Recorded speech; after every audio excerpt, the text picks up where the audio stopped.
नमस्कार, आप देख रहे हैं सियासत की बात सच्चाई के साथ। मैं हूं शेखर त्रिवेदी। आज बात होगी यूपी विधान परिषद की 12 सीटों पर हुए चुनाव की, जिसमें अब सभी दलों के सामने अपने अपने विभीषण के चेहरे पहचानने की चुनौती है। वहीं दिल्ली के दंगल में आज कांग्रेस ने अपना घोषणा पत्र जारी कर वादों की झड़ी लगा दी।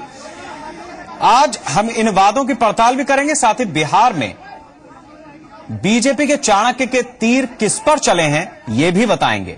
आखिर में बात होगी ओबामा के भारत दौरे के सबसे बड़े एजेंडे के खुलासे की। शुरू करते हैं सियासत की बात सच्चाई के साथ।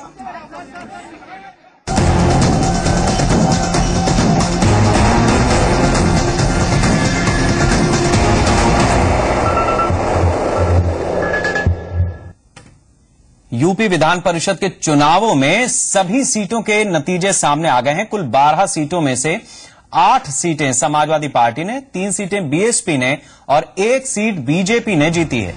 बीजेपी के दूसरे उम्मीदवार दयाशंकर सिंह हार गए हैं। हैरानी की बात यह रही कि आखिरी दौर की लड़ाई दयाशंकर सिंह और एसपी के आशु मलिक के बीच हुई, जिसमें आशु मलिक ने बाजी मार ली। खैर, बीजेपी के प्रत्याशी की हार भले हो गई हो, लेकिन जिस तरह बीजेपी ने एसपी प्रत्याशी को कड़ी टक्कर दी है, उससे साफ हो गया है कि बीजेपी के पक्ष में कुछ क्रॉस वोटिंग हुई है। हालांकि ये इतनी नहीं रही कि जीत दिला सके।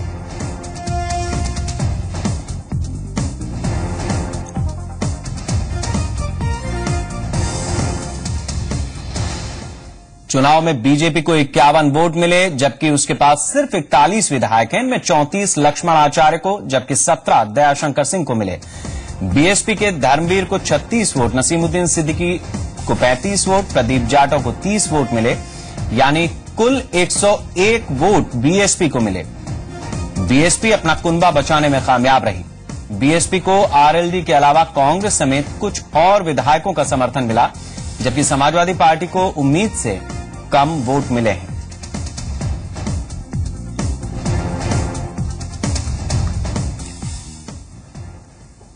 इस चुनाव में सबसे दिलचस्प रही समाजवादी पार्टी की स्थिति, क्योंकि उसे उम्मीद से काफी कम वोट मिले।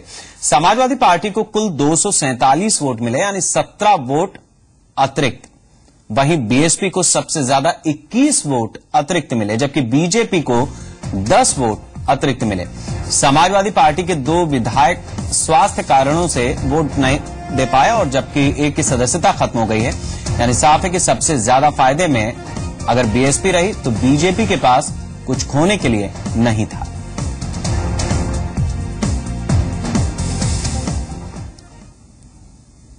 फिलहाल विधान परिषद के नतीजों ने यह साफ कर दिया है कि बीजेपी ने दूसरे दलों के कुछ विधायकों को अपने पाले में करने में सफलता पाई, वो भी तब जब एसपी, बीएसपी, कांग्रेस, आरएलडी जैसी पार्टियां ऐन वक्त पर एकजुट हो गईं और बीजेपी के खिलाफ मोर्चेबंदी की। समाजवादी पार्टी इन चुनाव को लेकर कितनी गंभीर थी, इसका अंदाजा इसी बात से लगाया जा सकता है कि पार्टी के दिग्गज नेता आखिरी वक्त तक मतदान में जमे रहे और वोटिंग पर कड़ी नजर बनाए रखी। बावजूद इसके आखिरी दौर में जिस तरह एसपी और बीजेपी के प्रत्याशियों के बीच टक्कर हुई, उससे एक बात तो साफ है कि कहीं न कहीं समाजवादी पार्टी के कुनबे में बीजेपी सेंध लगाने में कामयाब हुई और समाजवादी पार्टी को ही अब ज्यादा सतर्क रहने की जरूरत है। इन चुनाव में एक संदेश और साफ हो गया कि 2017 के विधानसभा चुनाव में जरूरत पड़ने पर यूपी में गोलबंदी की ऐसी तस्वीर देखने को मिल सकती है जो अब तक देखने को नहीं मिली, यानी एसपी, बीएसपी, कांग्रेस, आरएलडी की गोलबंदी।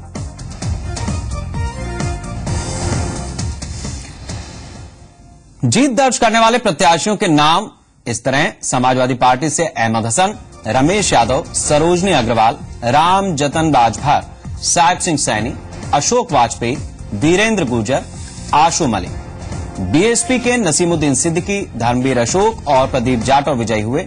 बीजेपी की ओर से लक्ष्मण आचार्य को जीत मिली।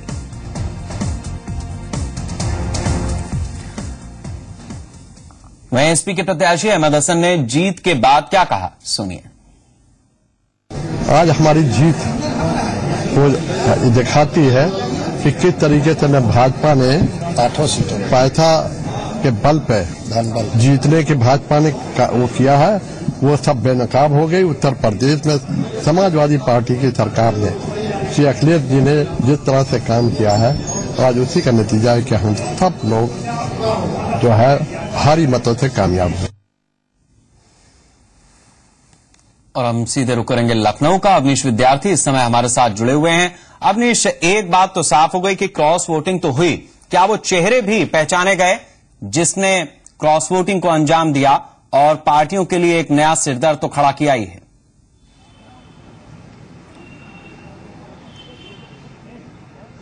कमोबेश हर पार्टी लगभग जानती है कि कौन से वो चेहरे हैं जिन्होंने ऐन वक्त पर जो है मतदान में गड़बड़ी की है उनके लिए।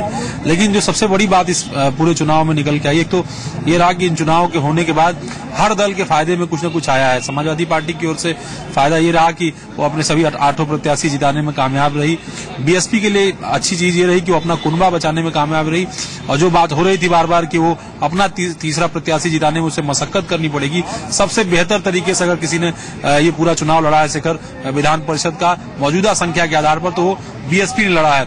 उसको अतिरिक्त मत इतने ज्यादा मिले हैं जितने किसी और पॉलिटिकल पार्टी को नहीं मिले, ना समाजवादी पार्टी जो सत्तारूढ़ दल है उत्तर प्रदेश में, और न ही बीजेपी को। तो बीएसपी के बारे में जो कहा जा रहा था उसको, उस बात को जो है कहीं न कहीं जो है बचाने में कामयाब रही बीएसपी। वहीं बीजेपी जो इस बात का दावा कर रही थी कि वो दूसरा प्रत्याशी अपना जिता लेगी, और इसके लिए उसने ये कहा था कि उत्तर प्रदेश में जिस तरह का माहौल है, जनता का दबाव है, लोग जो है उनके पक्ष में आएंगे, विधायक आएंगे, कई विधायक उनके संपर्क में थे और ये दिखा भी है। कम से कम 10 विधायक अगर उनके समर्थन में आए हैं, उनको मतदान किया है, तो इसका मतलब ये है कि आने वाले समय में 2016 में भी विधान परिषद के चुनाव होने हैं, उस समय भी अगर इस तरह की स्थिति आएगी तो उस वक्त भी जो है कहीं न कहीं बीजेपी को शायद विधानसभा चुनाव नजदीक आते हुए और भी फायदा हो सकता है। तो इस प्रोस्पेक्ट से अगर देखें तो आप बीजेपी भी एक तरीके से फायदे में रही, भले उसका उम्मीदवार हार गया, और बीएसपी तो खैर सबसे ज्यादा फायदे में रही क्योंकि उसने अपने तीनों उम्मीदवार मुकम्मल तरीके से जिताए। हालांकि समाजवादी पार्टी जिसको 8वां प्रत्याशी जिताने में थोड़ी मशक्कत करनी पड़ी, जो उम्मीद से कम वोट मिले, करीब 260 वोट पाने की उम्मीद जो है वो कर रही थी समाजवादी पार्टी प्रथम वरीयता के, ताकि सभी 8 प्रत्याशी उसके आसानी से जीत सकें, लेकिन ऐसा नहीं हुआ। 247 वोट ही केवल जो है समाजवादी पार्टी के प्रत्याशियों को मिला, और ऐसे में 8वें प्रत्याशी को सेकेंड राउंड तक जाना पड़ा, जहां द्वितीय वरीयता के आधार पर 8वें प्रत्याशी आशु मलिक की जीत हुई। ये भी आपसे जानना चाहेंगे कि आपने फायदा तो बता दिया, लेकिन एक पार्टी का इकबाल होता है, अगर बीजेपी की तरफ से दूसरा प्रत्याशी मैदान में न उतारा जाता तो एक तो जो हॉर्स ट्रेडिंग की बीते कई दिनों से चर्चा हो रही थी वो बच जाती। मोदी की लहर में जिस तरीके से बीजेपी को उत्तर प्रदेश में लोकसभा चुनाव में 7-8 महीने पहले सफलता मिली, उस हवा का भी कुछ लिहाज हो जाता। यहां तो ऐसा लग रहा है कि जो इमेज है उस पर ये एक डेंट मारने का ही काम कर दिया।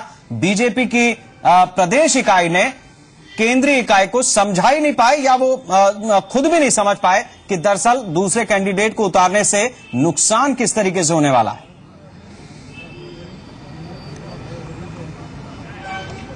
नहीं, देखिए बीजेपी के पास खोने के लिए कुछ भी नहीं था शेखर, और शायद इसीलिए प्रदेश जो पार्टी का नेतृत्व है उसने तय किया कि द्वितीय प्रत्याशी को उतारा जाए ताकि चुनाव में एक माहौल बने। क्योंकि बहुत सारे ऐसे लोग थे जो हम लोग को सूत्रों के हवाले से मालूम है कि बहुत सारे ऐसे विधायक थे दूसरी अलग अलग पार्टियों के जो बीजेपी के संपर्क में थे, खासतौर पर लोकसभा चुनाव के बाद टिकट को लेकर के लगातार पार्टी के नेताओं से मुलाकात कर रहे थे। ऐसे में पार्टी पर भी दबाव था।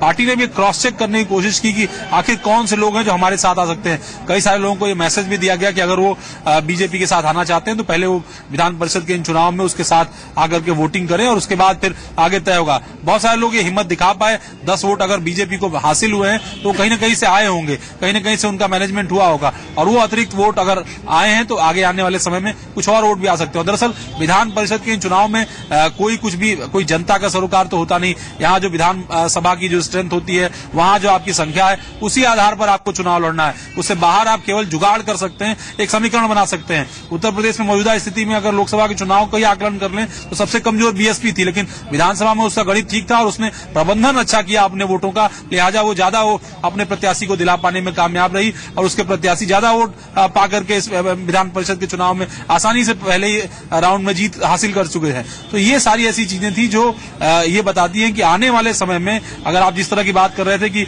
बीजेपी के खिलाफ एक गोलबंदी उत्तर प्रदेश में हो सकती है, हालांकि ये बहुत अभी दूर की कौड़ी है, अभी समय है चुनाव में भी, और जो वैचारिक मतभेद है कि क्षेत्रीय दल छोटी छोटी बातों पर एक दूसरे से उलझते हैं, तो ऐसे में एक साथ एक मंच पर कैसे आ पाएंगे, ये बड़ी बात है। तो अभी ये देखना होगा कि आगे किस तरीके से इसका असर देखने को मिलता है उन विधायकों को जिनके चेहरे जैसे जैसे आइडेंटिफाई होंगे, पार्टी आला कमान जो भी होगा, चाहे समाजवादी पार्टी का या दूसरी और पार्टियों का, वो अगर देख पाए कि कौन से ऐसे विधायक थे जिन्होंने ये वादा किया था कि उनके साथ वोट करेंगे। कांग्रेस के भी विधायकों की क्रॉस वोटिंग की बात कही जा रही है, यह अंदाजा नहीं अभी लग पा रहा है कि कौन से विधायक किसको वोट कर रहे थे, लेकिन कुछ बातें इसको भी लेकर के अब सामने आ रही हैं कि जितने मतदान समाजवादी पार्टी के पक्ष में करना था शायद उतना मत नहीं पड़ पाया। तो ये सारी चीजें ऐसी हैं जिसको समाजवादी पार्टी ठीक है अवनीश, बहुत शुक्रिया इन जानकारियों के लिए। इसमें कोई दुराई नहीं कि जो इस पूरे चुनाव का एक लबोलुबाब समझ में आता है वो ये है कि जो प्रबंधन है, जो पार्टियों का अपना मैनेजमेंट है, उसके लिए ये एक तरह की परीक्षा थी कि क्या एक कैंडिडेट ज्यादा होने के बाद वो अपने कैंडिडेट्स की जो संख्या है उसको निकालने में कामयाब हो पाता है या नहीं हो पाता है। समाजवादी पार्टी के लिए एक स्ट्रगलिंग मोड आ गया, दूसरे दौर में जाना पड़ा। बीएसपी का मैनेजमेंट यहां पर बहुत अच्छा रहा, उसने अपने कैंडिडेट्स को बहुत ही आसानी से जिता लिया। बीजेपी दरअसल जिसको अवनीश कह रहे हैं कि एक तरह का ये टेस्ट हो गया उसके लिए कि सीटें निकाल पाते हैं या नहीं निकाल पाते हैं, लोग आएंगे या नहीं आएंगे। लेकिन इससे अलग एक नजर से और देखा जा सकता है कि बीजेपी की जो लोकल लेवल पर आपसी भिड़ंत रहती है वो शायद स्टेट यूनिट सेंट्रल यूनिट से जो कोऑर्डिनेशन की कमी की बात आती है वो उस जगह पर एक बार फिर चूकती हुई नजर आई। अगर कोऑर्डिनेशन होता तो शायद एक ही कैंडिडेट्स के साथ वो जा सकती थी, लेकिन अगर ये स्ट्रेटेजी थी बीजेपी की कि नहीं हम एक कैंडिडेट बढ़ा करके और आने वाले कल की तस्वीर आज देखना चाहते हैं, तो बीजेपी को उसमें 10 वोट चूंकि एक्स्ट्रा मिले हैं, इस लिहाज से 4 कदम आगे जाके 2 कदम पीछे लौटने की बात हो सकती है।